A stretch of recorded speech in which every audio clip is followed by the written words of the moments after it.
అవునులో ఈ నడుమ మోడీ సార్కి అన్ని కలిసి వస్తున్నాయి. నోట్లు రద్దు చేసినప్పుడు ఇక సార్ పని అయిపోయినట్టే అని కొందరు అనుకుంటే మునుపు కంటే ఎక్కువ పతార పెరిగింది. మొన్న 5 రాష్ట్రాలలో ఎలక్షన్లు పెడితే 4 రాష్ట్రాలలో పువ్వు గుర్తు ముఖ్యమంత్రులే అయ్యి. ఏడ ఏ ఎలక్షన్లు పెట్టినా సార్ పార్టీలే జోరు పెద్దగా ఉన్నది. ఇట్లా అనుకున్నాయన్ని అనుకున్నట్టు జరుగుతా అంటే ఎవ్వలైనా ఏం చేస్తారు? దేవుళ్ళ దీవెనతల కోసం దేవులాడతారు. సార్ కూడా ఇలా పెద్ద భక్తుడైండు. వరేవా ఏమన్నున్నాడా మోడీ సారు? తెల్ల నెత్తి, తెల్ల మూతి, నల్ల అద్దాలు, కాకి కోటు, మెడ చుట్టూ ఎర్ర తువాల, మస్తు కొడుతున్నల్లే. అంత ముత్తుగా తయారయ్యి గీ గుట్టలల్లా తిరుగుతున్నాడేంది అని అనుకుంటురా? కేదార్నాథ్ గుడికోయిండు. దేశం మీది బాచుకు చార్ధామ్ యాత్ర అని జరుగుతుంది కదా, ఆగో గాడికి 6 నెలల తర్వాత ఇయ్యాలనే గుడి తలుపులు తెరిచిండ్రు. ఫస్ట్ పూజలు చేస్తేందుకు మోడీ సార్ వచ్చిండన్నట్టు.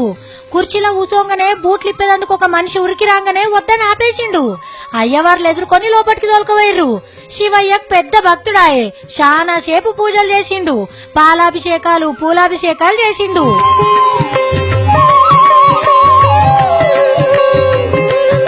పూజలు అయిపోయినాక గుడి బొమ్మను గిఫ్ట్ లెక్కిచ్చిర్రు అయ్యవార్లు. అటెంక గుడి చుట్టూ తిరిగి భక్తులకు ఏమేం సవలతులు కావాలో అడిగి తెలుసుకుండు. శివయ్య దర్శనానికి వచ్చిన వాళ్లకు మోడీ సార్ దర్శన భాగ్యం కూడా కలిగే వరకు మస్తు ఖుషి అయిండ్రనుకో రాదుండ్రి.